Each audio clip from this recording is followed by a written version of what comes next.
Fue la segunda intifada en los años 2000 a 2003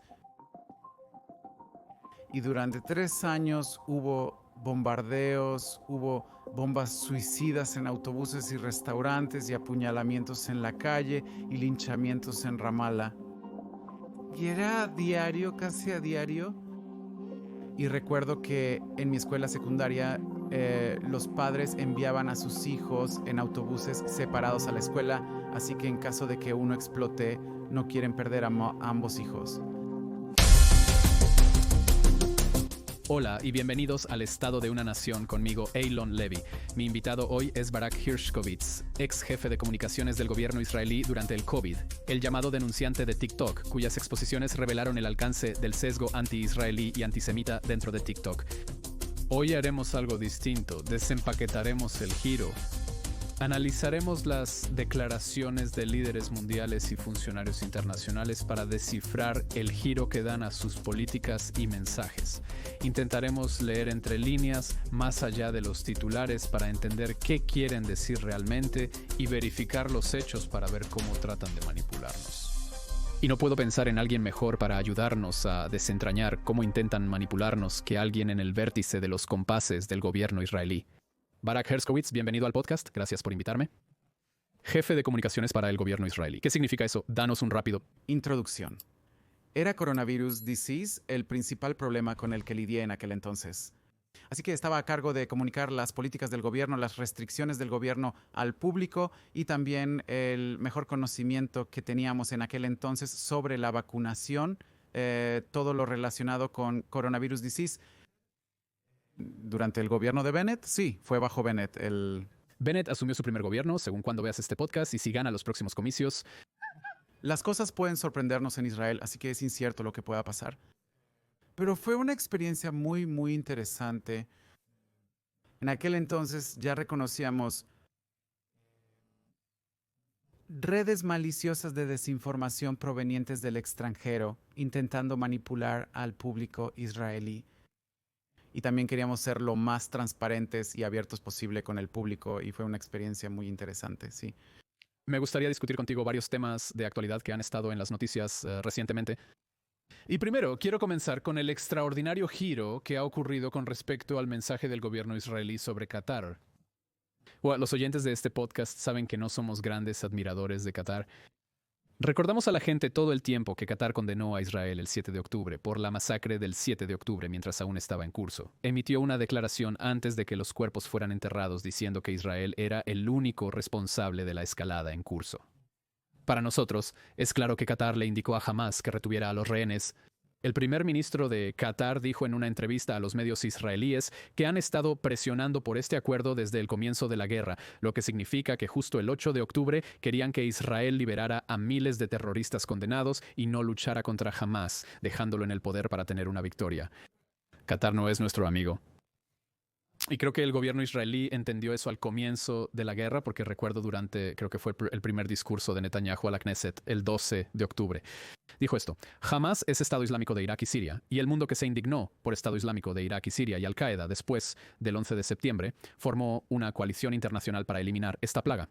Nadie sugirió reunirse con representantes de Estado Islámico de Irak y Siria o Al-Qaeda, ni darles una oficina en nuestro país. Por lo tanto, afirmo que dicha oficina no existe, y si hay países que mantienen su presencia, desháganse de ellos, expúlsenlos de los países del mundo, expúlsenlos. Quien no haga esto, sanciónelos. Y creo que ese fue un mensaje muy claro contra Qatar, Turquía y quizás Rusia. Pero eso cambió muy rápidamente cuando el gobierno israelí se dio cuenta de que Qatar podría tener las llaves. Qatar comenzó a ser tratado como mediador para liberar a los rehenes y llegar a un acuerdo. El 3 de mayo, la oficina del primer ministro tuiteó que Israel está luchando una guerra justa con medios justos. Después de las atrocidades del 7 de octubre, Netanyahu definió la guerra como una guerra de redención. Discutiremos el nombre de la guerra pronto. Como una guerra entre civilización y barbarie. Ha llegado el momento de que Qatar deje de jugar a dos bandas con su doble discurso y decida si está del lado de la civilización o si está del lado de la barbarie de Hamas. Israel ganará esta guerra justa con medios justos. ¿Qué pasó? Bueno, si no me equivoco, esto fue una reacción a la reacción de Qatar contra Israel y algunas acusaciones muy graves contra Israel por parte de Qatar. Creo que, para ser honesto, no estoy del todo seguro de que haya un cambio importante en la política israelí con respecto a Qatar o en la forma en que comunican su política con respecto Durante 1 año y medio, Israel no atacó públicamente. a Qatar en absoluto. Correcto. Y solo... Es interesante que la mayoría de estos ataques ahora sean solo en inglés. Creo que siempre fue así. No he visto nada oficial en hebreo. Porque Netanyahu, hablemos sobre el ángulo interno por un segundo y luego volvamos al ángulo internacional. Internamente, Netanyahu entiende que este es un momento de elecciones en este momento. Las elecciones supongo que tendrán lugar dentro de unos meses. ¿En serio? Sí. Espera, quizás menos de un año. No, porque por ley las elecciones deben realizarse hasta noviembre próximo. Pensé que la ortodoxia es que este gobierno está siendo golpeado en las encuestas. No tiene ningún interés en adelantar las elecciones antes de un posible golpe decisivo contra Irán, antes de cualquier tipo de acuerdo de normalización con Arabia Saudita, antes de que haya alguna sensación de victoria en Gaza. Pero tú piensas que las elecciones son... Próximas es cierto, pero no es solo para este gobierno. Usualmente, cerca de un año antes de las elecciones, las cosas se agitan en la coalición. Así que todos quieren llegar a las próximas elecciones mostrando que lucharon por su electorado y que no cedieron en temas cruciales. Y vemos que esta coalición está enfrentando tiempos muy difíciles en este momento con algo que es muy crucial para sus miembros. Por ejemplo, los ultraortodoxos que están muy interesados en una nueva ley con respecto al reclutamiento para el ejército y no va a pasar. No puede pasar. La ley que demandan los partidos ultraortodoxos no puede pasar. ¿Qué es exactamente lo que buscan? Están buscando una exención final y completa para los Haredim de unirse al ejército. El ejército afirma que requiere 10,000 hombres de inmediato. Y mientras la mitad del país está siendo reclutada, ya sabes, la gente está perdiendo sus trabajos y sus negocios. Ni siquiera están llamando a civiles para las reservas, sino a aquellos con estudios militares. Son soldados que deben finalizar su servicio obligatorio, pero se les dice que pasarán directamente a la reserva. Deber después del deber de reserva, correcto, y es interminable. Reservas interminables durante cientos de días, por lo que esta ley, este proyecto de ley no puede pasar y es muy difícil para el Harén permanecer en esta coalición durante mucho tiempo. Y así comienza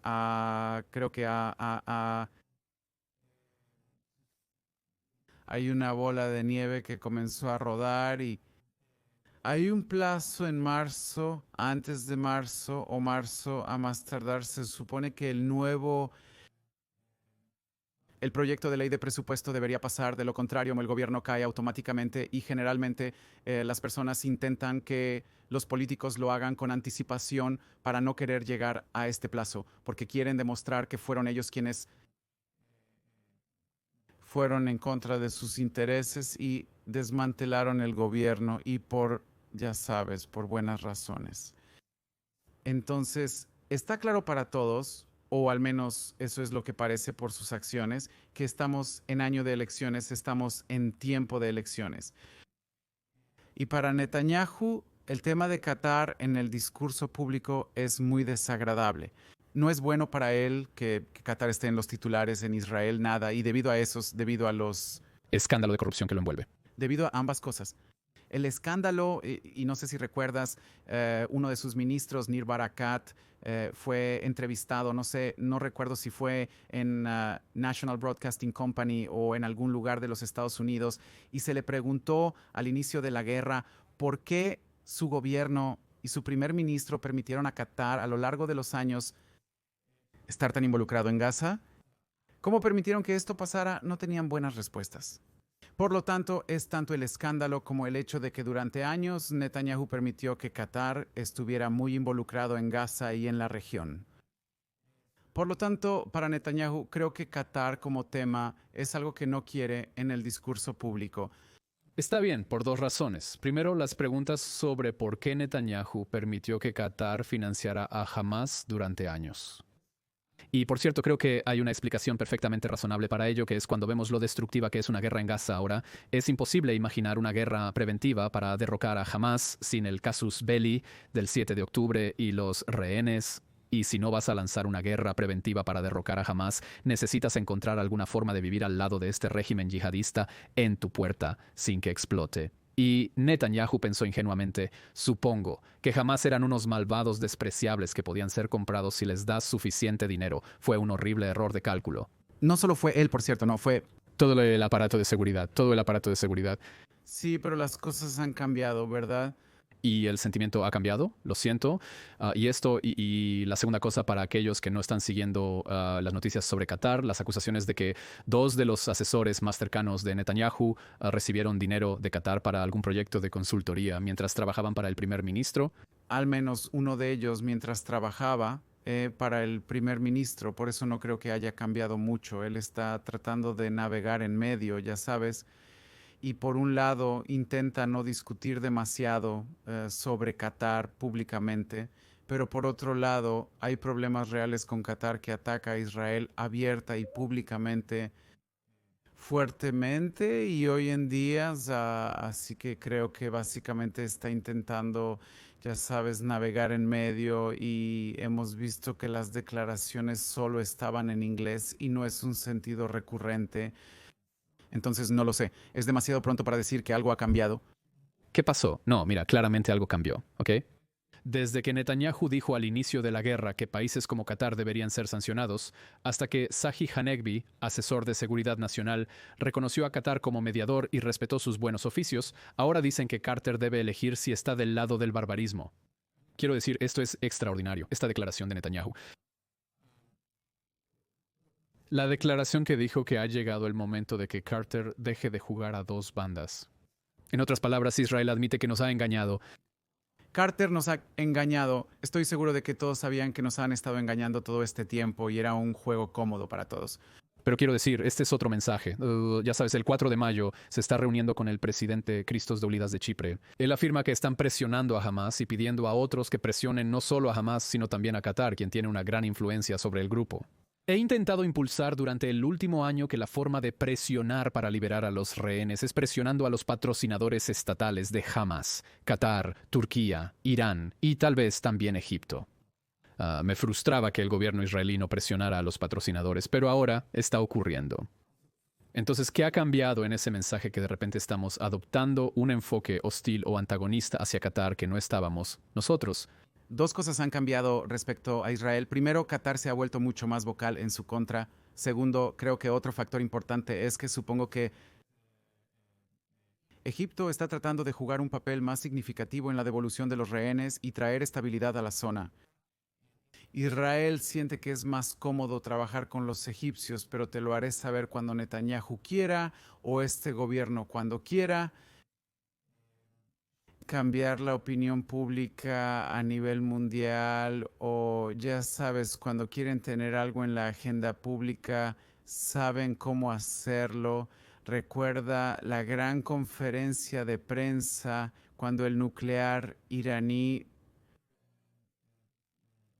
Los archivos nucleares iraníes, los archivos llegaron a Israel. Sí, tuvimos... David Case habla en un podcast sobre cómo se les ocurrió la idea para la presentación de PowerPoint que decía simplemente Irán mintió.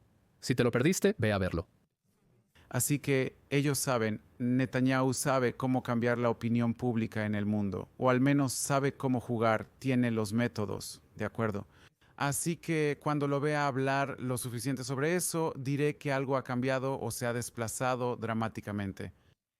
En este momento me parece que es una reacción a lo que Qatar, cambios en la política de Qatar, mientras intenta no discutir demasiado estos temas en hebreo, y creo que es muy temprano para establecer que es un cambio significativo en la política del gobierno israelí. Está bien, déjame aprovechar tu conocimiento. Si estuvieras asesorando al gobierno israelí y al primer ministro, el ministro de Relaciones Exteriores dice que estamos en un callejón sin salida cuando se trata de liberar a los rehenes. La presión militar no ha logrado obligar a Hamas a liberar a los rehenes. Las familias de los rehenes tienen razón. Hay una amenaza real que pone en peligro a los rehenes. Queremos intentar presionar a los patrocinadores estatales de Hamas, a Qatar, a Turquía, a Irán, en la medida en que sea posible ejercer más presión sobre Irán, quizás sobre Egipto. ¿Cómo abordamos esto? ¿Cómo lanzamos una campaña de información pública para intentar movilizar a los gobiernos extranjeros para que utilicen su influencia diplomática sobre Qatar, ¿verdad? Me gusta decir a los británicos, sin rehenes, sin Harrods, ¿verdad? Pero quizás Qatar tiene tanto poder económico en estos países que es una causa perdida. Creo que cometimos un error al principio de la guerra. Creo que Qatar se suponía o debería haber sido nuestro principal objetivo de flechas contra. Creo que el gobierno israelí debería haber tenido conferencias y eventos fuera de las oficinas de Qatar en el mundo y las oficinas de Al Jazeera, y deberíamos haber sido más vocales contra Qatar, porque al final debemos recordar que durante una buena parte de la guerra había rehenes americanos, británicos y europeos. Había rehenes dentro de los túneles que fueron financiados por Qatar, y esto es algo que deberíamos haber jugado mucho, mucho antes en esta guerra. Creo que ahora es un poco tarde porque el sentimiento en el mundo hacia el lado israelí y los rehenes cambió. Tienes razón. Tienes estas tendencias cruzadas que el sentimiento ha cambiado contra Israel en el mundo, pero el sentimiento contra Qatar ha cambiado en Israel, y lo inusual es que tomó ese escándalo interno implicando la oficina de Netanyahu para que los medios israelíes dejaran de referirse a Qatar como un mediador, como si fuera una parte neutral. Realmente lo trataron con guantes de seda. Para empezar a hablar de Qatar como un país problemático, cuando alguien lo llamó un estado enemigo, Netanyahu dijo que es un país complicado y lo ridiculizaron, como si durante un año los medios israelíes no hubieran tratado a Qatar como un actor legítimo, hasta que hubo una excusa para criticar la oficina de Netanyahu. Es cierto, es gracioso. ¿Sabes? Creo que Netanyahu está en un problema ahora porque, por un lado, no debería y necesita atacar a Qatar más firmemente. Creo que podría rendir más resultados sobre los rehenes, y si lo hace. Pero por otro lado, en Israel, dentro de Israel, es políticamente problemático porque el Más ataca a Qatar, más se preguntan sobre su propio... involucramiento con Qatar. Así que creo que eso es lo que ves ahora. Intenta atacar a Qatar, pero solo en inglés. Y también es interesante, ¿sabes? Creo que el sentimiento hacia Qatar en los Estados Unidos y en Europa generalmente es negativo. No creo que la gente vea a Qatar como un país positivo. Bueno, lo hacen si están obteniendo dinero de ello. Bueno, quiero decir, obviamente las personas que obtienen dinero de él, pero no es un país amado. Pero por otro lado, no lo ven como una amenaza para su estilo de vida, para el mundo occidental, para América, y sería muy, muy difícil convencer a las personas de que es una amenaza real para sus vidas, para sus... ¿Correcto? Y supongo que para Israel eso lo pone en un dilema, porque si lanzas una campaña masiva ensuciando el nombre de Qatar, y Qatar tiene influencia sobre Hamas y te está diciendo que no liberes a los rehenes, potencialmente estás complicando la obtención. Los rehenes, creo que una vez que hay un Qatar, también es muy vulnerable a ataques externos, porque su reputación es muy importante para el gobierno de Qatar. Recordemos a Qatar que gracias a un golpe de suerte histórico se encuentra donde alguna vez estuvieron los dinosaurios. Murieron. Correcto, gracias a ese golpe de suerte de donde murieron los dinosaurios y le dieron petróleo y gas, Qatar es este pequeño país que Arabia Saudita e Irán podrían atravesar en media hora, y por lo tanto lo único que tienen a su favor es mantener una buena reputación y comprar influencia en el oeste, así que creo que si atacáramos creo que esa imagen sería muy efectiva. Es de gran importancia para ellos. Pero no hemos hecho esto, y no estoy seguro si es demasiado tarde ahora, pero definitivamente lo habría recomendado, y de hecho lo hice en aquel entonces al foro de familias de rehenes. Les dije que creo que deberían haber trasladado a los rehenes. La plaza de los rehenes.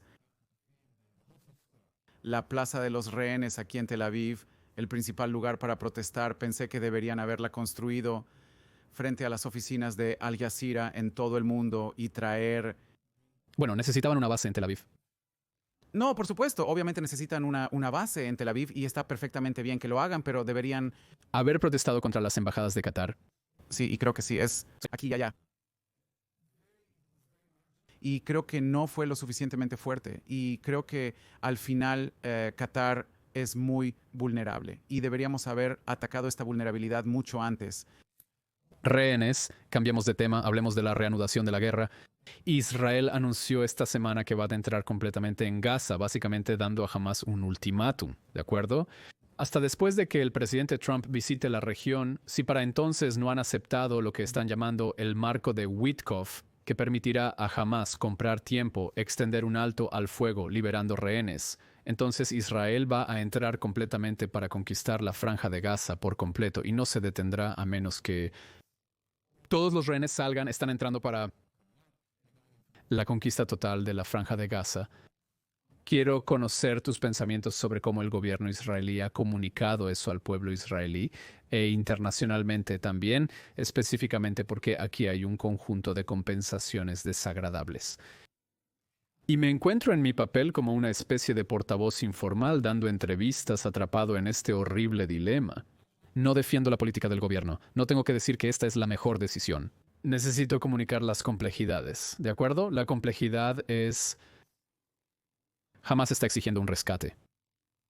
Ese rescate es la liberación de miles de terroristas y garantías de seguridad internacional, de que se le permitirá rearmarse y prepararse para el próximo 7 de octubre. Este gobierno ha decidido que no podemos pagar ese rescate. Y hay un debate animado dentro de Israel sobre qué rescate podemos permitirnos. Es lamentable que estemos discutiendo qué precio pagar por la libertad de los rehenes, pero Hamas decidió que debería haber un precio al traficarlos por un rescate. La tragedia es que todos tienen razón. El Foro de Familias de Rehenes tiene razón al decir que la reanudación de la guerra pone en peligro la vida de los rehenes. Enaf Tsangauka afirma que jamás podría dispararle a Hassan Matan en la cabeza, tal como ejecutaron a los 6 rehenes conocidos como los 6 hermosos, Hirsch, Goldberg, Paul y otros 3 en septiembre, según las familias. Pero también es posible que la otra parte tenga razón, que quizás la única presión que tenemos, la única ventaja que tenemos sobre Hamas, con la excepción de la ayuda humanitaria, y hablaremos de eso en un momento, es la presión militar. Hamas aceptó el primer alto al fuego porque estaban siendo atacados y necesitaban un descanso. Y esta es la única ventaja que tiene Israel, aparte de simplemente capitular y pagar el rescate que Israel está exigiendo. Y tienes este extraño choque ahora entre Netanyahu diciendo en el día de la independencia, lo más importante, los rehenes son importantes, pero lo más importante es la victoria contra Hamas. El ejército sostiene que lo más importante son los rehenes. No está claro si hay coordinación sobre la prioridad estratégica, según la percepción del público israelí. No está claro, así que me pregunto cómo entiendes esos dilemas y cómo intentarías comunicarlos internacionalmente y al público también, porque lo mejor que teníamos a nuestro favor al comienzo de la guerra era la unidad nacional consenso en torno a los objetivos de la guerra. Eso se está deshilachando ahora, lo que dificulta mucho más luchar en el campo de batalla que en las ondas de radio. Creo que explicaste el dilema muy bien. Intentaría explicar el lado político de eso. Antes. ¿Discutimos el lado internacional de eso? Creo que Netanyahu entendió antes de la guerra. Vimos en las encuestas que alrededor de 6 a 10 mandatos más o menos significan 5. O el 10% de los votantes cambiaron de votar por Netanyahu y su coalición al otro lado. Está bien, eso fue... El otro lado no es la izquierda. Sí, bueno, es izquierda y derecha y son diferentes partidos con diferentes agendas, pero está muy claro que hay 2 campos o 2 lados para la política israelí y es alrededor de Netanyahu, sí o no. Pero esta coalición perdió antes de la guerra alrededor de un 10% de su poder y en las encuestas se convirtió en minoría. Y es algo que es muy consistente hasta el día de hoy. No cambió mucho. Pero el gobierno actual ha perdido completamente, permanentemente, no permanentemente, pero el gobierno actual ha perdido consistentemente su mayoría por un margen muy grande en las encuestas.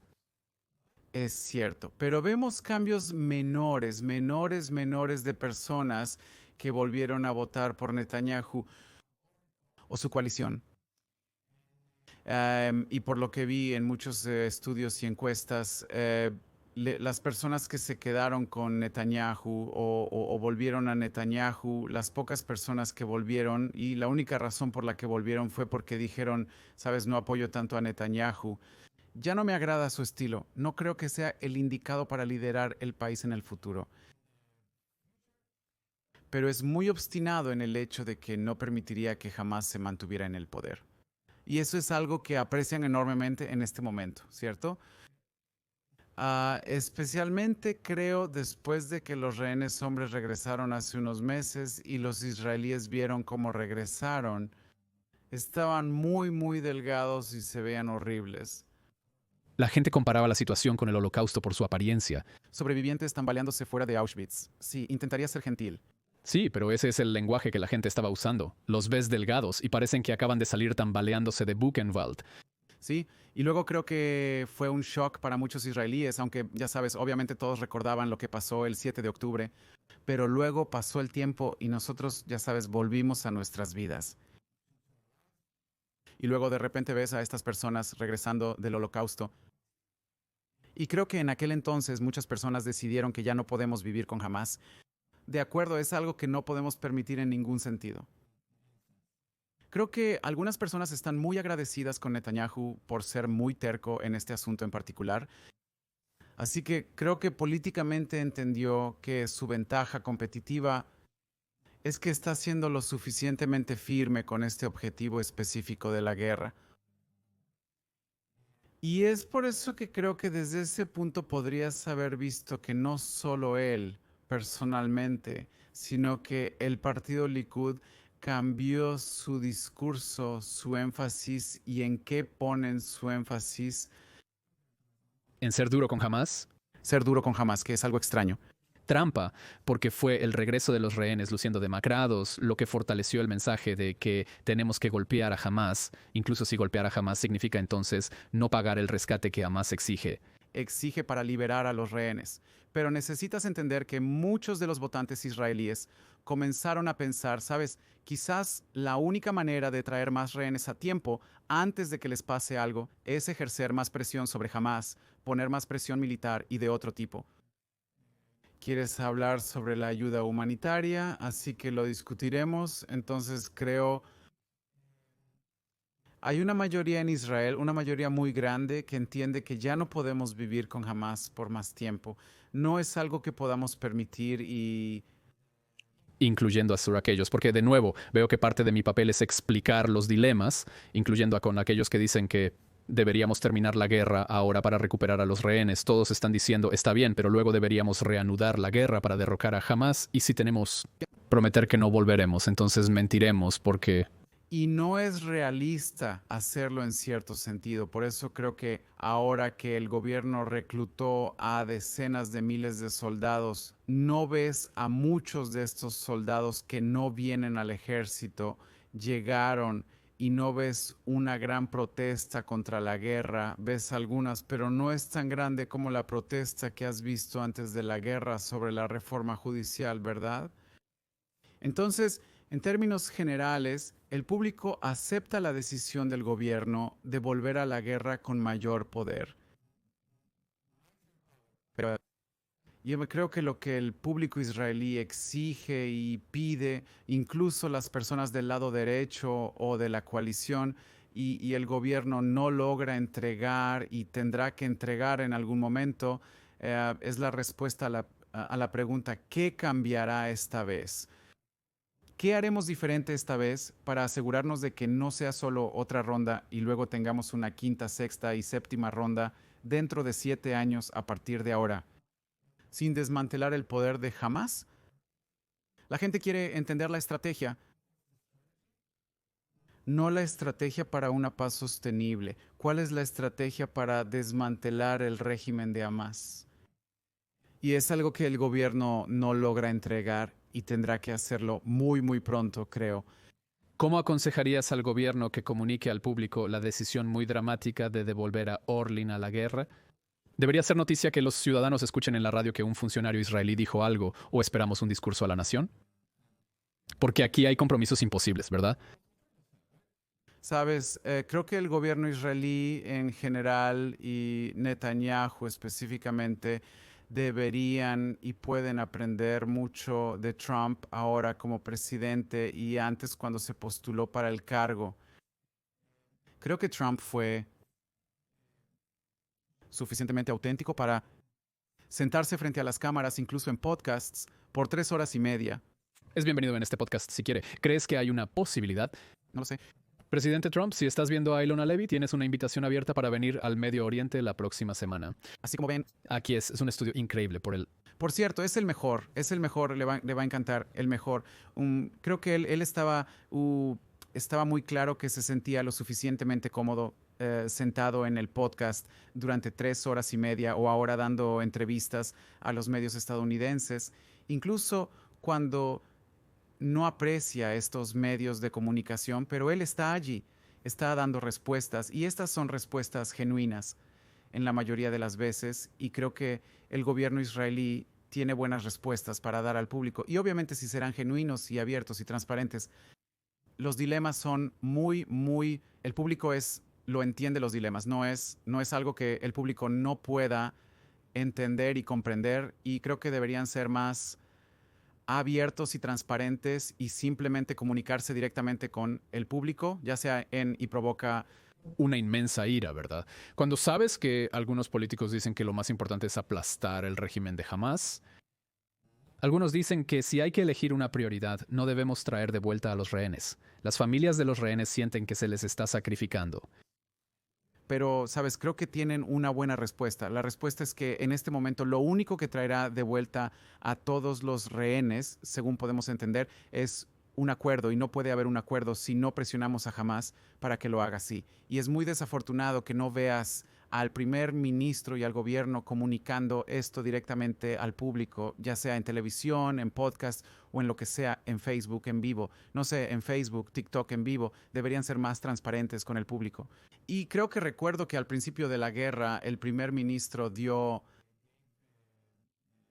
una conferencia de prensa. Y la prensa en Israel no está de su lado, en su mayoría. No están de su lado. Pero su respuesta tenía sentido. Por lo tanto, no fue atacado la mayoría de las veces en estos eventos. Y fue muy importante y crucial movilizar al público israelí con él y creo que debería hacerlo de nuevo y en el frente internacional tú entiendes mejor que yo, pero también en el frente internacional porque veo ahora mismo que el otro lado está utilizando el silencio que viene de Jerusalén. Intenta construir la narrativa de que Israel está intentando ocupar Gaza de nuevo, construir asentamientos en el corazón de Gaza y avanzar en su genocidio contra los pobres gazatíes. Y creo esas historias florecen en el terreno del silencio de Jerusalén. Bueno, no solo hay silencio desde Jerusalén, sino también declaraciones como la del ministro de Finanzas, Bezalel Smotrich, quien dijo que ocuparán la franja de Gaza. Dejemos de temer a la palabra ocupación. Por cierto, creo que se tradujo mal porque la palabra hebrea lishbosh significa conquistar, y no solo ocupar, ¿verdad? Existen diversas voces dentro del gobierno israelí y otros gobiernos, lo cual es normal. Sí, pero entonces el problema no es el silencio. El problema es, ya sabes, dos voces hablando. No, solo hay una voz hablando. Solo escuchas la voz de Bezalel Smotrich y no escuchas al primer ministro o a ministros más moderados explicar la política del gobierno de una manera coherente y clara. Y es muy desafortunado. Quiero retomar un tema para que la gente no diga que después de escuchar todo este tiempo olvidé mencionarlo por completo. Contenido incompleto. Usando consistentemente. No. Primero, originalmente lo llamaron espadas de hierro como si esto fuera un episodio de Juego de Tronos. Siempre lo he llamado la guerra del 7 de octubre porque quería que la gente recordara cómo empezó esta guerra, cuándo empezó, por qué empezó y por lo que estamos luchando para prevenir. El nombre La Guerra del 7 de octubre ha quedado en algunos círculos. El primer ministro lo usa en hebreo,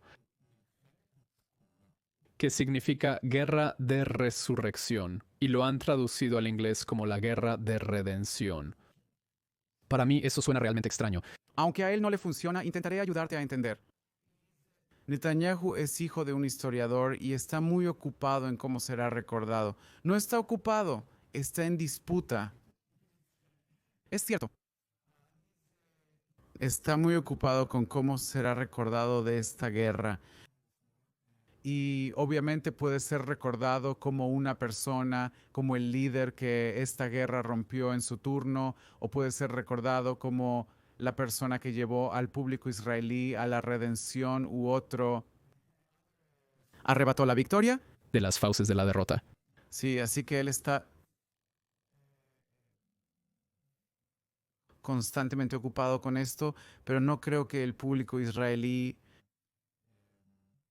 adoptó sus términos, corrígeme si me equivoco, y creo que este es un intento fallido de cambiar el discurso.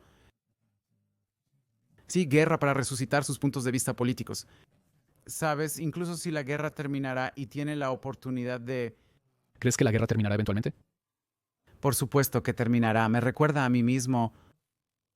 Los historiadores verán estas guerras como batallas de un prolongado conflicto árabe-israelí hasta que, bueno, Quizás, pero tenemos la oportunidad de cambiar las cosas, porque ya sabes, recuerdo cuando estaba en la preparatoria.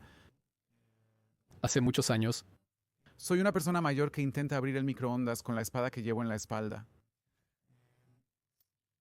Sí, fue hace mucho tiempo, durante la Segunda Intifada, entre los años 2000 y 2003. Y durante 3 años hubo bombardeos. Hubo bombas suicidas en autobuses y restaurantes y apuñalamientos en la calle y linchamientos en Ramallah. Y era a diario, casi a diario. Y, sabes, recuerdo que en mi preparatoria los padres enviaban a sus hijos en autobuses separados a la escuela. Así que, en caso de que uno explote, no quieren perder a ambos hijos. Eso es horrible. Había escuchado eso durante la Segunda Intifada, aunque no estaba aquí en ese momento. La gente aceleraba al conducir junto a los autobuses por temor a que explotaran. Nunca había escuchado sobre dividir a los hijos para diversificar el riesgo. Es horrible, pero, sabes, recuerdo que en aquel entonces esperé durante 3 años o algo así. Sentía que nunca iba a terminar, nunca iba a terminar. Y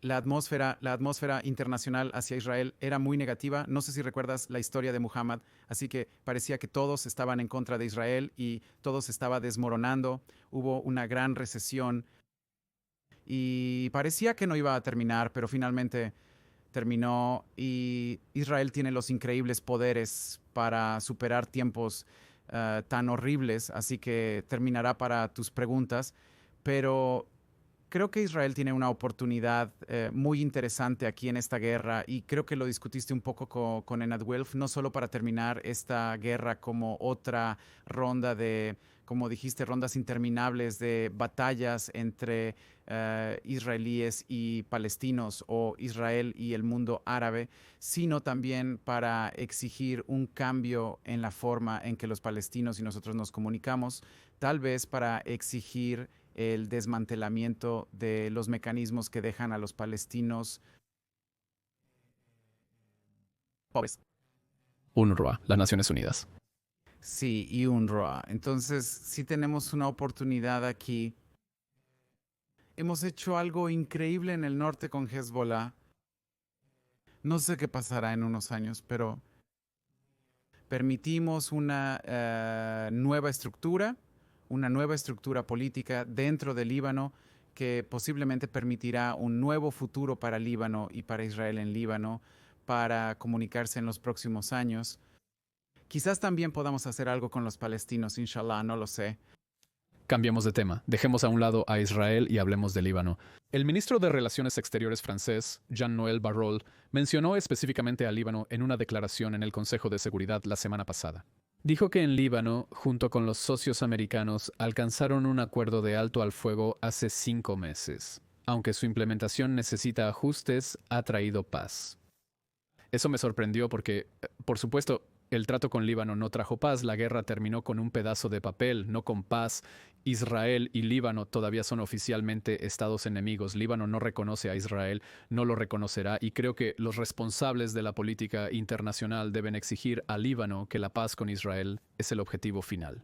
Siguen insistiendo en la solución de 2 estados, diciendo que tal vez no sea realista de inmediato, pero debería ser el horizonte a largo plazo. Necesitan decirle a Líbano, necesitamos trabajar hacia la paz en lugar de este extraño giro que afirma que trajeron paz, mientras que en realidad no tenemos paz entre Israel y Líbano. Los franceses discuten la necesidad de una conferencia internacional en París para apoyar la recuperación económica del Líbano. Ojalá inviten a Israel a la cumbre porque la mayor contribución a la recuperación económica del Líbano sería permitir a los turistas israelíes visitar el país los fines de semana para disfrutar de unas mini vacaciones. En cabañas. El señor Barrow también habló sobre el Líbano, diciendo esto. Líbano debe recuperar su completa soberanía. Instamos a las fuerzas israelíes restantes en Líbano a retirarse completamente del territorio libanés, permitiendo el redespliegue de las Fuerzas Armadas libanesas en la zona. Ahora, por un lado, sabes que tiene razón. La presencia de fuerzas israelíes aún dentro del Líbano es un obstáculo para él. Un obstáculo mayor para la plena soberanía del Líbano fue la ocupación por parte de Hezbollah, un ejército proxy iraní más fuerte que las Fuerzas Armadas libanesas. Y fue solo como resultado de la guerra de Israel contra Hezbollah, el espectacular ataque Bipur, la eliminación de sus misiles, que el Líbano no solo tiene la oportunidad de recuperar su país, sino que está internacionalmente mandatado para recuperar su país y tienen una oportunidad única en la vida ahora para hacer del Líbano un país real y no este mosaico dominado por Irán. Y me pregunto entonces, ¿sabes poniendo tu sombrero de giro? ¿Por qué los franceses no pueden decir eso? ¿Por qué no pueden decir que la derrota de Israel a Hezbollah ha dado al Líbano la oportunidad de recuperar su país? Cuando lees la declaración es como si Israel fuera el malo en toda esta historia, porque un par de tanques israelíes son el mayor obstáculo para la soberanía del Líbano, cuando de hecho Israel le ha brindado al Líbano la oportunidad de recuperar su soberanía a través de su guerra contra Hezbollah, sin la cual no habría posibilidad de recobrar su plena autonomía. Déjame llevarte en un viaje extraño. ¿Por qué no pueden darnos crédito cuando se debe? Ok, hagamos algo extraño aquí. Ok, hablemos de TikTok por un segundo y luego, conectemos estos puntos juntos. Ok, no, creo que es una gran aplicación, es una aplicación realmente genial para un gran contenido y la conocí como usuario durante el coronavirus disease. Sabes, Solo usamos la palabra usuario para dos cosas, ¿verdad? redes sociales y drogas. Es cierto, pero es muy similar en cierto sentido, pero hay buenas estimaciones. Aspectos de TikTok y de las redes sociales, pero lo que vi desde dentro es cuál era tu posición en TikTok. Yo estaba administrando TikTok, era una especie de enlace para el gobierno israelí, ¿de acuerdo? Y lo que vi desde dentro es cómo TikTok está siendo explotado por poderes y movimientos radicales para... Había un sesgo de contenido muy duro contra Israel, un sesgo de contenido antisemita, y vi cómo estos equipos de... Lo llaman equipos de confianza y seguridad. Moderadores de contenido, esencialmente. Son moderadores de contenido y personas a cargo de la política, cómo está lleno de personas que apoyan a Hezbollah y Hamas y los Houthi y las visiones radicales contra Occidente y las visiones radicales contra Israel, porque Los moderadores de contenido están en países tan problemáticos como los Estados Unidos, esa es una de las razones. Pero también creo que es al final se convirtió en una política de la empresa porque cuando se percataron del problema decidieron no actuar al respecto. Y vimos cómo prohibieron las campañas para los rehenes, para concienciar sobre la crisis de los rehenes, mientras permitían extrañas campañas radicales contra Israel. Pero creo que no es solo TikTok. Y creo que el discurso público a través de las redes sociales y a veces a través de la televisión tradicional y los campus y otros medios fue secuestrado por poderes maliciosos que odian el orden occidental liderado por América. Y luchan contra él y tratan de desmantelarlo, tratan de luchar contra el oeste liberal, ¿de acuerdo? Y lograron retratar a Israel como el mal supremo en muchos países de Europa y Francia es uno de ellos. Y creo que como ¿cómo lograron retratar al Estado judío como el mal supremo en Europa? Me pregunto, ¿cómo sucedió eso? es extraño cómo después de siglos de amistad con los judíos, los europeos cayeron en el antisemitismo, cómo se dejaron engañar. Muy, muy extraño. Pero sabes, Israel lo sabía y no hizo nada al respecto. Durante años, y creo que básicamente estos líderes, estos ministros franceses y líderes hablan con su electorado al final.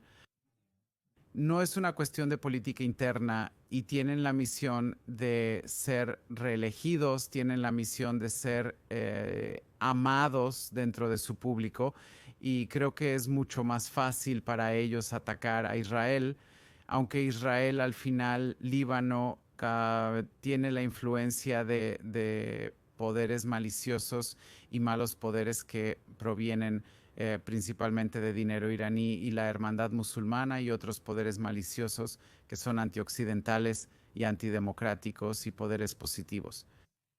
Y es mucho más fácil atacar a Israel que realmente lidiar con el empoderamiento de los poderes positivos que no son pro-israelíes, pero están dispuestos a comunicarse con Israel. ¿Me has entendido? Ahora me haces pensar que uno de nuestros problemas al explicar Israel a la comunidad internacional es que debido a la hostilidad hacia Israel en la opinión pública internacional, incluso los responsables de las políticas que reconocen que Israel ha hecho algo positivo no le darán el crédito donde se debe, porque eso resonará mal internamente.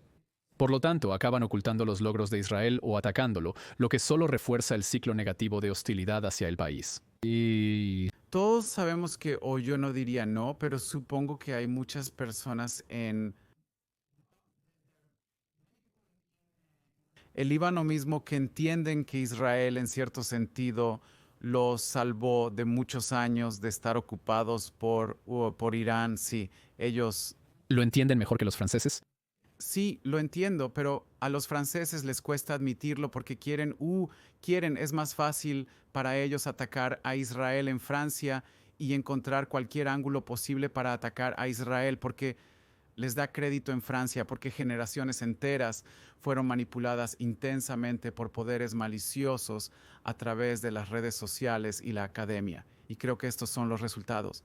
La hostilidad hacia Israel con un ciclo de retroalimentación negativa autorreforzante podría haber llevado a Francia al borde de reconocer un Estado palestino inexistente este verano. Están celebrando una cumbre en Nueva York junto con Arabia Saudita y quiero conocer tus pensamientos sobre cómo están manejando esta decisión que se aproxima, quizás una decisión muy dramática por parte de un miembro del Consejo de Seguridad de la Organización de las Naciones Unidas, nada menos, para reconocer este inexistente Estado palestino efectivamente como una recompensa para el 7 de octubre. E Israel necesita ser absolutamente agresivo al explicar que los palestinos no pueden mirar hacia atrás al 7 de octubre como un momento que llevó su causa nacional hacia adelante. El 7 de octubre no puede considerarse un día festivo nacional.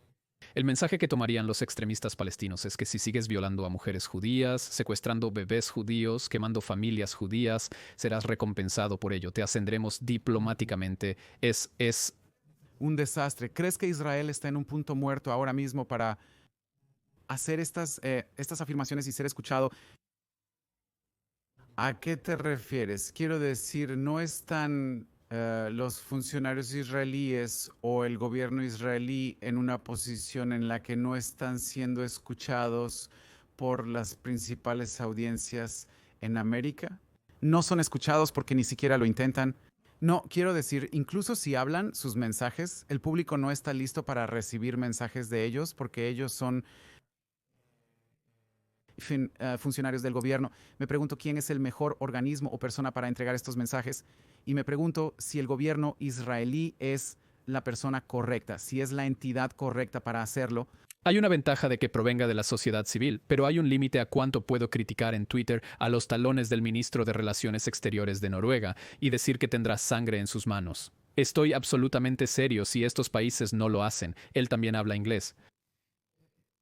Si Gran Bretaña y Francia recompensan el 7 de octubre, fomentarán más violencia y tendrán sangre en sus manos. En lugar de terminar este conflicto que ha estado sucediendo durante tanto tiempo y es la única forma de hacerlo, como me preguntaron el otro día en la televisión nigeriana, ¿lo prolongarán? ¿Cómo termina esto? Y dije, sabes, la guerra continúa porque Israel todavía está rodeado de enemigos que buscan su destrucción. La guerra termina cuando dejan de intentar destruir a Israel y podemos vivir en paz y seguridad.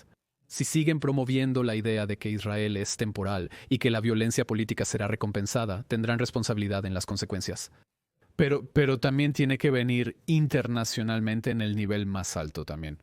Pienso que el país debe ser firme en ciertos temas y explicar por qué algo iría en contra de su interés nacional. Sin embargo, deseo superarlo, pero creo que Israel no puede hacer algo incluso más allá de eso, ir adelante. Y tenemos una buena oportunidad ahora mismo porque estamos controlando la ayuda humanitaria a Gaza. Y no sé si recuerdas, por una vez cada cierto tiempo, cada pocos meses, la idea de las islas humanitarias surge en el discurso público. Entonces la idea era tomar un área dentro de Gaza, dentro de la franja de Gaza, solo permitir que los civiles entren, principalmente mujeres, niños o hombres que fueron minuciosamente investigados por el Shabak israelí, y luego dentro de estas áreas darles todo lo que necesitan, educación, comida, lo que sea, y establecer un ejemplo de cómo debería haber sido la vida para los palestinos, y luego atraer a más y más palestinos a este estilo de vida y a estos lugares, pero debería haber venido con un precio, y el precio sería renunciar al estatus de, en la Universidad Estatal de Arizona, un refugiado palestino, porque el 80% en una base individual, porque el 80% de los gazatíes o algo así se consideran, aunque nacieron en Palestina. Obviamente están de acuerdo en que Gaza es Palestina, nacieron con un estatus heredado. Es ridículo que alguien que fue desplazado en 1948 diga eso. Así que creo que Israel debería, obviamente, luchar contra la decisión de un Estado palestino, pero también mostrar lo que está dispuesto a hacer y cómo está brindando o dando alguna oportunidad y un plan para la paz futura, incluso si entendemos que no va a ser fácil lograr la paz aquí. Sí, Pero mira, Barak, ¿es moral? ¿Es legal usar este tipo de restricciones para intentar terminar con UNRWA? Sí, estoy de acuerdo. Pero no creo que Israel esté en posición de intentar poner un precio y condición. Crearemos islas humanitarias si haces esta concesión. Porque mira lo que sucede cuando Israel presenta un plan de ayuda humanitaria. ¿De acuerdo? El problema en este momento es este. pero deberíamos presentar un plan de paz. ¿Cuál es nuestro plan de paz para Gaza, para los palestinos? Oh, eso es una pregunta diferente y para Gaza. Pero sí tenemos, sí proactivamente, creo que mostramos un plan de paz, aunque entendemos que probablemente no llevará a la paz en el futuro cercano, pero nosotros, esperanzadamente quizás, Una visión sería increíble, pero quiero hablar específicamente sobre esta cuestión de la ayuda humanitaria, porque el problema es este. En este momento la ayuda humanitaria, durante el último rescate, Israel dejó entrar 450,000 toneladas de ayuda a Gaza, más de 25,000 camiones, un tercio de todos los suministros que entraron a Gaza durante la guerra, entraron durante esas 6 semanas. Pero Hamás lo estaba secuestrando, porque ¿cómo sabemos que Hamás lo estaba secuestrando? Porque se está vendiendo en los mercados a precios exorbitantes en lugar de distribuirse de forma gratuita. Las agencias de la Organización de las Naciones Unidas encubren el saqueo masivo por parte de Hamás, que sigue gobernando Gaza, según informó el Wall Street Journal hace unas semanas. Hamás se está quedando sin efectivo y no puede pagar a sus combatientes porque las fuentes de financiamiento se han agotado. Israel no está obligado a seguir financiando la máquina de guerra del enemigo. Pero hay gente desesperada que no quieres que sufra. Así que Israel propone, pero creo que es un plan creativo. ¿Es perfecto? No. ¿Es profundamente problemático? Sí. ¿Es creativo? Supongo. Para crear complejos humanitarios y decir que los civiles pueden ir allí para obtener raciones semanales para sus familias y luego excluyes a Hamás por completo. No le das la oportunidad de secuestrar en el camino a los almacenes. No necesitas controlar los almacenes y por lo tanto cortas la principal fuente de financiamiento de Hamás. Y en lugar de aceptar esto y en lugar de trabajar con Israel para idear un mecanismo de ayuda humanitaria que prive a Hamás de efectivo, la Organización de las Naciones Unidas está exigiendo un papel continuado para Hamás en la distribución de ayuda. Eso es lo que significa cuando Israel presenta esta propuesta. Y luego, la Oficina de Coordinación de Asuntos Humanitarios de la Organización de las Naciones Unidas dice, por ejemplo, que el plan contradice los principios humanitarios fundamentales, pone en peligro las vidas civiles y los esfuerzos de socorro, continúa con la intensificación del desplazamiento forzado, dejaría grandes partes de la Franja de Gaza sin acceso a suministros de alimentos, como si durante la guerra para destruir Estado Islámico de Irak y Siria en Mosul, la Organización de las Naciones Unidas insistiera en que los camiones de comida vayan directamente al centro de Mosul. No lo hicieron. Apoyaron la evacuación de civiles de una zona de combate. Por supuesto, hay una regla diferente para Israel que está bajo mucha presión. Kaja Kallas, representante de política exterior de la Unión Europea, una figura amigable en contacto regular con nuestro ministro de Exteriores Guidon Ser, en una llamada telefónica dijo que la situación humanitaria en Gaza es insostenible. La ayuda humanitaria debe reanudarse de inmediato y nunca politizarse. El nuevo mecanismo de entrega debe operar a través de actores humanitarios. Genial, actores humanitarios. Genial. Pero, ¿qué sucede cuando esos actores humanitarios hacen la vista gorda al hecho de que Hamas está desviando la ayuda humanitaria? Y esa indiferencia está prolongando esta guerra porque está permitiendo que Hamas financie esta guerra. ¿Cómo puede Israel argumentar a favor de una nueva política de ayuda humanitaria cuando el mundo no quiere reconocer los dilemas a los que se enfrenta Israel? Es porque, quiero decir, di una entrevista en Australia. Dije, ¿cuál es la evidencia? ¿Cuál es la evidencia?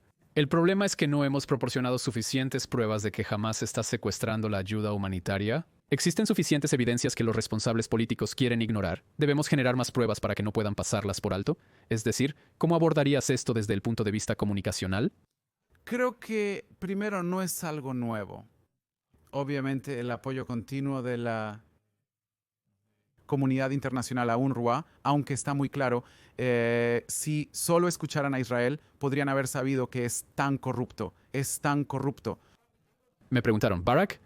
Está más allá de la corrupción. En una entrevista en Times Radio de Reino Unido me preguntaron si esto va más allá de la corrupción.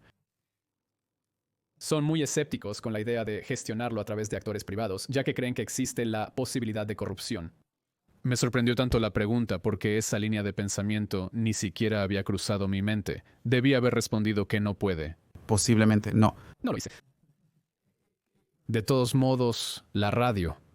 Agudicé mis oídos. No podría ser posiblemente más corrupto que el sistema existente en el que jamás pudo, durante 16 años de gobierno en Gaza, construir su ejército terrorista porque las Naciones Unidas se encargaron del bienestar y la educación, lo sacaron de las manos de Hamás. Durante esta guerra, la Organización de las Naciones Unidas ha ignorado el secuestro de ayuda por parte de Hamás, ha encubierto los asesinatos de trabajadores de la Organización de las Naciones Unidas en Gaza, ocultando los nombres que Israel ha proporcionado de operativos de Hamás involucrados, lo cual es exasperante y muestra la ineficacia del sistema existente. Las Naciones Unidas están muy corruptas y manipuladas en contra de Israel. No soy un teórico de la conspiración. El 9 de noviembre y el alunizaje sucedieron, pero la Organización de las Naciones Unidas está sesgada en contra de Israel. Pero ¿cómo explicas el hecho de que fue como mencionaste, ¿no? Esas historias estaban por todas partes en los medios, fueron publicadas incluso en el New York Times, ¿vale? Y aún así, la gente hace la vista gorda a eso. A esta la corrupción y a la... Creo que parte del problema es que a nivel nacional Israel está en un aprieto, ¿vale? Entre lo que el público israelí quiere ver y lo que queremos que vea la audiencia internacional. Queremos mostrar a la audiencia internacional la ayuda que llega a Gaza y cuánto roba Hamás, demostrando nuestra generosidad y torpeza al permitir la entrada de ayuda a pesar del secuestro por parte de Hamás. Sin embargo, es un mensaje terrible para el público israelí, que no quiere ver suministros entregados y secuestrados por el enemigo. ¿El problema es que no hemos producido suficientes pruebas visuales?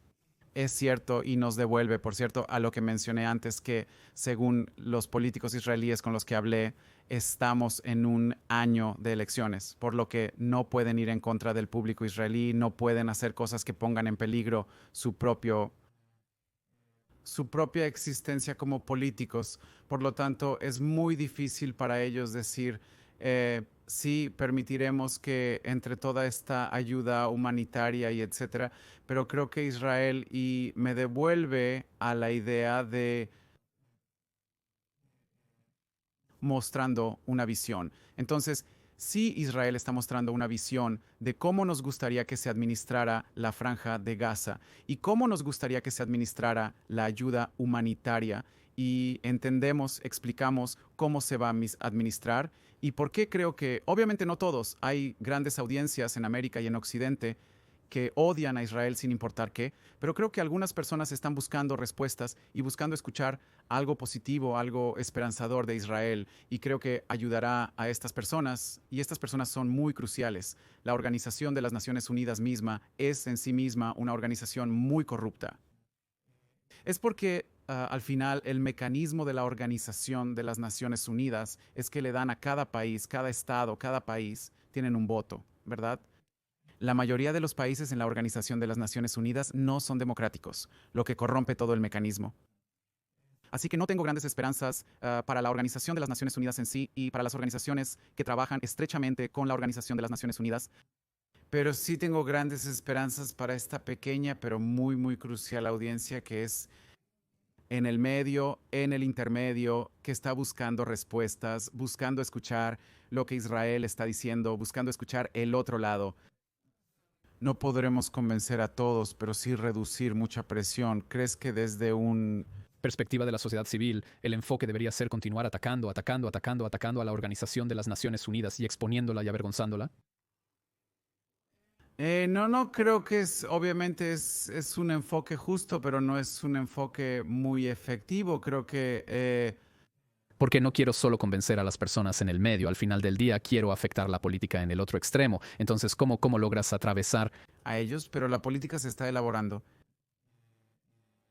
en los medios de comunicación, en las redes sociales. ¿Qué ves en la política? ¿Qué es eventualmente lo que ves? Las decisiones, y eso es lo que vi desde la oficina de un primer ministro y de muchos años de trabajar con políticos israelíes y también con políticos extranjeros. Las decisiones y las declaraciones que ves de los políticos están siendo elaboradas en las redes sociales mucho antes de eso, ¿de acuerdo?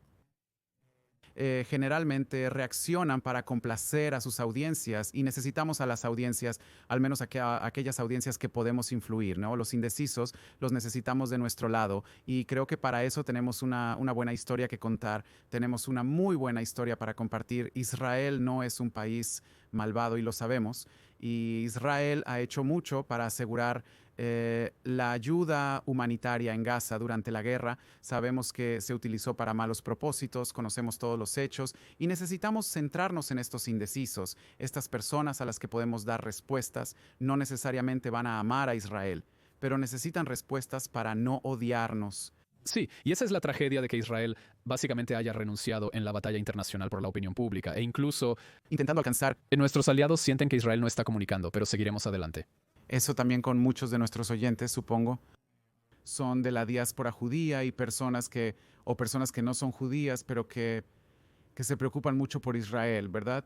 Y algunos de ellos están buscando las respuestas de lo que, ya sabes, ellos saben que Israel no es el malo aquí, pero requieren más información y explicación para comprender lo que realmente está sucediendo.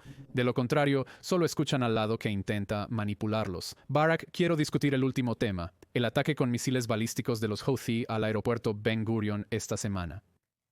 Fácilmente podríamos estar en un mundo totalmente diferente ahora mismo. El domingo, los piratas Houthi en Yemen dispararon un misil balístico que golpeó el aeropuerto Ben Gurion. Estaba a unos pocos cientos de metros del edificio principal. Es un milagro. No solo que nadie fue asesinado, sino que evitamos un incidente de víctimas masivas que habría visto cuerpos por todo el hall de llegada del aeropuerto. No es el primer ataque de los Houthis con misiles balísticos apuntando al aeropuerto. Han disparado cientos desde octubre. Séptimo en solidaridad con Hamas, pero realmente es un milagro que aterrizara fuera en respuesta. Israel dijo que cualquiera que nos haga daño, les hará daño. 7 veces lanzó una asombrosa campaña de bombardeo contra el aeropuerto de la zona Houthi en Sanaa, y creo que eso debería ser una advertencia para cualquiera que piense en disparar un misil balístico al aeropuerto Ben Gurion. No, está bien, no nos pongas a prueba. Pero me pregunto, ¿cómo crees que Israel oficial debería comunicar este evento a la audiencia internacional? Porque hay un enfoque que es gritar Gewalt y decir mira lo que hicieron, mira lo que llamaron la atención sobre el hecho de que el aeropuerto fue atacado para justificar la respuesta que tenemos que... La respuesta desproporcionada necesaria para restaurar la disuasión. Pero hay algo muy peligroso en eso porque no quieres asustar a los turistas internacionales, ¿verdad? Me preguntaron en... No son solo turistas, no son personas de negocios. Cualquiera, ¿verdad? Me preguntaron en, creo, la televisión nigeriana, los Houthis ahora dicen que van a seguir atacando el aeropuerto Ben Gurion. ¿Es seguro? Tuve que hacer una pausa antes de responder porque, ¿qué dijo él? Y dije, no es 100% seguro porque nuestras defensas aéreas no son herméticas. Y por eso Israel va a tener que responder con fuerza contra Yemen, porque no podemos confiar en derribar cada misil del cielo. Por un lado, quieres tranquilizar a la gente, es casi seguro que estarás bien volando a Ben Gurion, probablemente sea el aeropuerto más seguro del mundo. Sin embargo, no puedes fingir que todo está bien y que esto no fue una escalada significativa. Manejas ese delicado equilibrio. Debemos considerar la estrategia con los Houthi. Por un lado, es muy difícil disuadirlos porque no les importa decenas de miles o cientos de miles de su propia gente si sabes si serán heridos o asesinados en ataques aéreos. Ya lo hemos visto antes. Los grandes países que lucharon contra los Houthi en el pasado fracasaron. Egipto, Arabia Saudita, correcto. y por lo tanto no tienen miedo de, no creo que tengan miedo de los ataques aéreos de la Fuerza Aérea Israelí. Y vimos que los estadounidenses intentan, no sé, intentan retirar sus manos de la zona, de la región. El presidente Trump anunció un alto al fuego con los hutíes, afirmando que dejarán de bombardearlos si ellos dejan de atacar barcos internacionales. Mientras tanto, los hutíes dicen que seguirán atacando a Israel, básicamente dejándolo por su cuenta. Los estadounidenses presumiblemente ayudarán a derribar misiles, pero no intervendrán militarmente. Mientras sean misiles en Bengal. Es muy peligroso porque básicamente lo que han declarado es que están tratando de poner un asedio a Israel y continuar atacando los aeropuertos. Se dan cuenta de que los aeropuertos son el punto débil de Israel porque es un país muy, muy pequeño. ¿Y si lo apagas? El aeropuerto principal en Israel, entonces básicamente puedes apagar toda la economía. Y creo que eventualmente lo que podría ayudar con los Houthis si continúan sus ataques es solo una invasión terrestre, pero no vamos a hacerlo, no creo que vaya a suceder.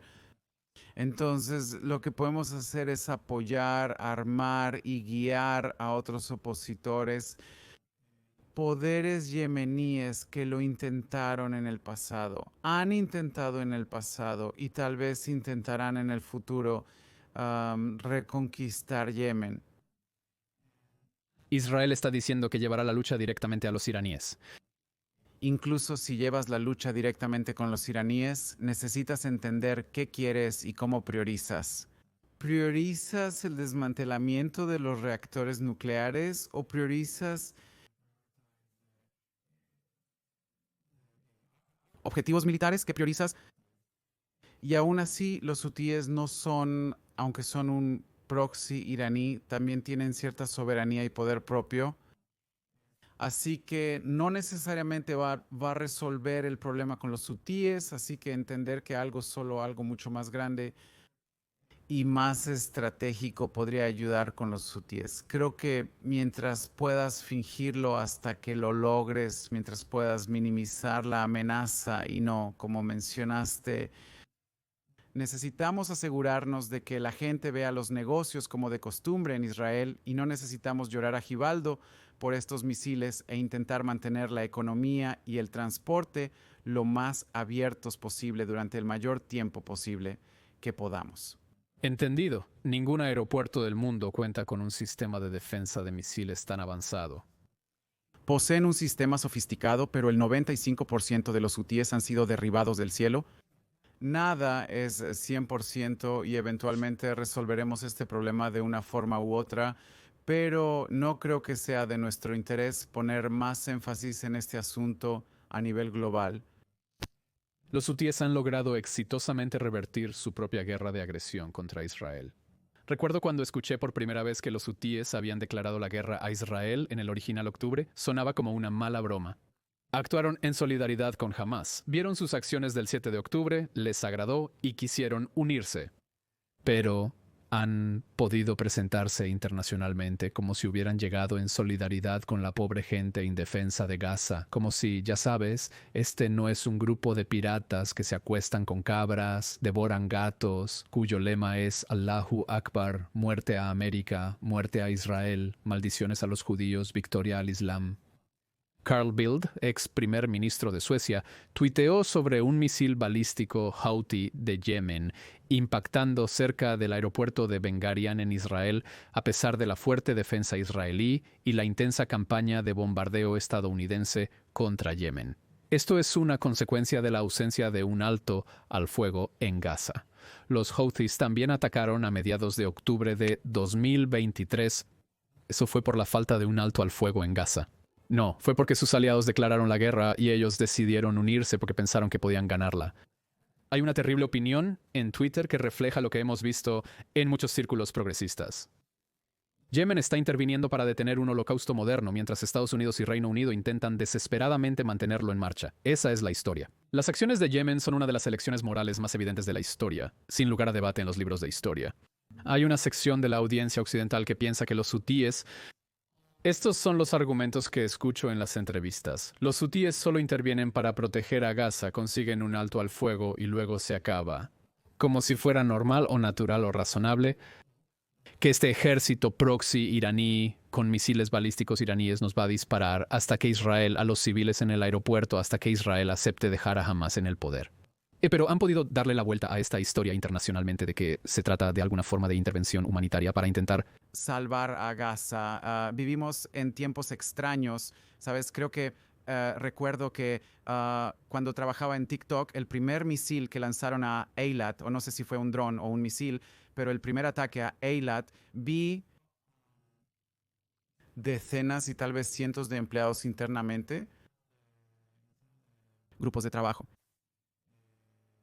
en la plataforma interna para los empleados que celebran estos ataques en Eilat. En Eilat, los empleados civiles de TikTok y yo intentamos descubrir quiénes son estos empleados. Así que busqué sus perfiles y me di cuenta de que todos ellos eran europeos.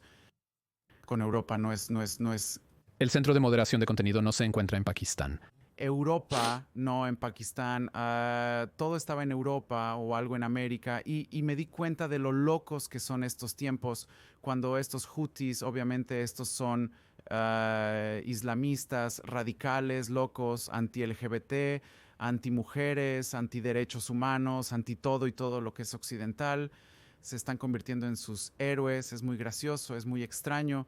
Y creo que la respuesta a largo plazo a eso sería una educación mucho mejor en Occidente de quiénes son realmente estos, quiénes son estos grupos islamistas radicales realmente y qué es lo que realmente quieren. No es algo que se lograría de inmediato. Es algo que no hemos logrado abordar como Occidente, como Israel también, como nación judía. No lo logramos en la última década o dos, cuando otras potencias maliciosas intervinieron y moldearon las narrativas y visiones del mundo de jóvenes inocentes. No lo logramos, no participamos en esta guerra, pero necesitamos intervenir y contraatacar. Está bien, necesitamos intervenir, contraatacar, hacer más. Barak Herskowitz, es fantástico tenerte en el podcast. ¿Cómo pueden las personas mantenerse en contacto y seguir tu trabajo? No TikTok. En realidad sí publico en TikTok, pero esta mañana noté que podría estar sombreado porque es el primer video que subí y solo tiene 4 vistas. Según mis conversaciones con TikTok, niegan firmemente que exista algo como el sombreado. Está bien. Volvamos a la feria, pero siento que estoy sombreado en TikTok, así que encuéntrame en X, YouTube. Está principalmente en hebreo, la mayoría de mi contenido, pero si hablas hebreo, eres libre de unirte. ¿Y cuál es tu nombre de usuario en Twitter? Barak Hair. Barak Hair. Está bien. Barak Hair. Ella, Barak Hair. Sí, es muy importante para mí estar alineado con los nuevos tiempos y mencionar cómo ser dirigido. Pero sí, Barak Hair. Y Elon, gracias por invitarme. Un placer absoluto. Y todos los hablantes de hebreo deberían escuchar tu podcast, que incluye opiniones populares y no populares. Y hay opiniones muy impopulares que vienen de inmediato en los próximos episodios. Debo decir que tu podcast es una de las mejores cosas que le han pasado al pueblo judío y a Israel. No exageres. Y sí, soy un oyente devoto. Es muy amable, pero no es necesario halagar. El episodio ya finalizó. Barak Hashukov, gracias por venir al pod. Gracias. Así concluimos este episodio de Estado de una Nación. Si te gustó, por favor dale like, suscríbete en Apple Podcasts, Spotify, YouTube o donde escuches podcasts, déjanos una reseña positiva y compártelo con tus amigos. Si quieres patrocinar un episodio, contáctame Alon Alevi en redes sociales. Hasta la próxima. Soy Alon Levy. Gracias por ver.